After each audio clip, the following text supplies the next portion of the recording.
Before we go further, I think it's important to ask a question, which is, what do we mean by success or failure? And particularly, as you'll see, what do we mean by success or failure defined by the parties involved in the transaction? It's important to understand when we're talking about the acquisitions failing, what we mean by failure, because unless we define our terms, we can't really explore the topic. It also will help us to examine critically who the failure is for, as it were, who suffers from the failure and who doesn't. And as you'll see, this is a really critical part of the discussion.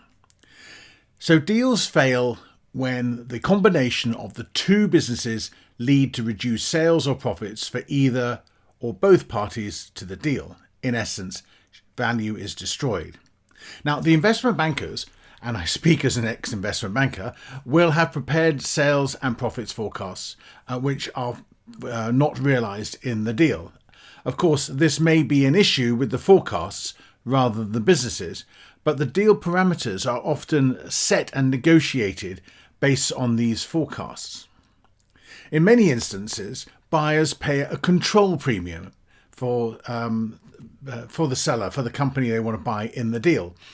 Now, of course, this has a benefit for the selling shareholders. They get more for their company than they otherwise would have done. And even if the deal fails, you can then identify that group of parties, the selling company shareholders, as at least one group of winners, even in a failed deal. The premium that is paid is often justified by the arguments made for the benefits of the combinations, the synergies, and as we have seen, these often fail to materialise. Now, acquisitions also often negatively impact short-term profits, and the net assets of the combined businesses are also reduced when a significant charge is taken for the reorganisation costs, which arguably arise from the deal.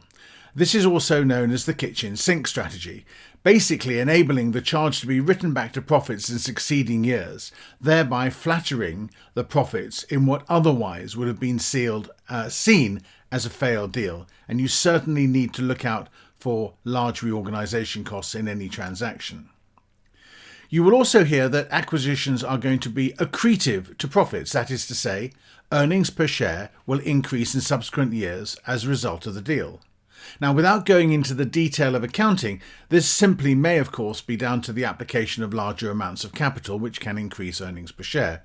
Often, you will also hear that the deals were dilutive to earnings. Earnings per share did not increase, it actually reduced.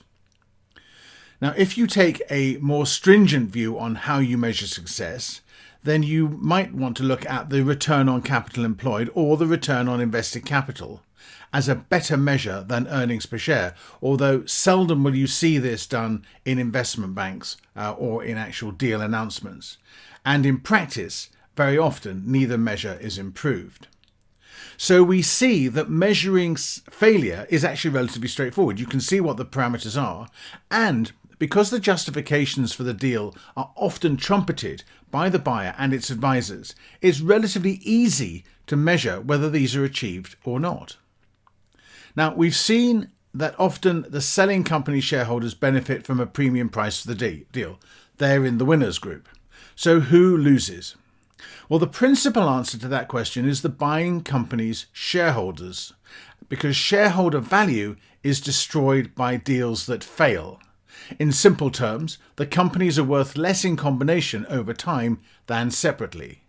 Now, part of this is down to the terms of the deal and then how the deal operates, and to a lesser extent, but just as importantly, to the agency costs of the deal. And by this we mean all the various fees and costs incurred in actually getting the transaction done. And yet the deals still continue. So why is this? Now, you'll note that I haven't included a number of key parties in the lists of losers: the CEO, the board of directors, the company's advisors. Now, why is this? Well, you'll see as the course develops, while the deal may be judged a failure by all measures we've discussed, for these parties, it will be regarded as an outstanding success. And don't forget, I speak as a former M&A investment banker.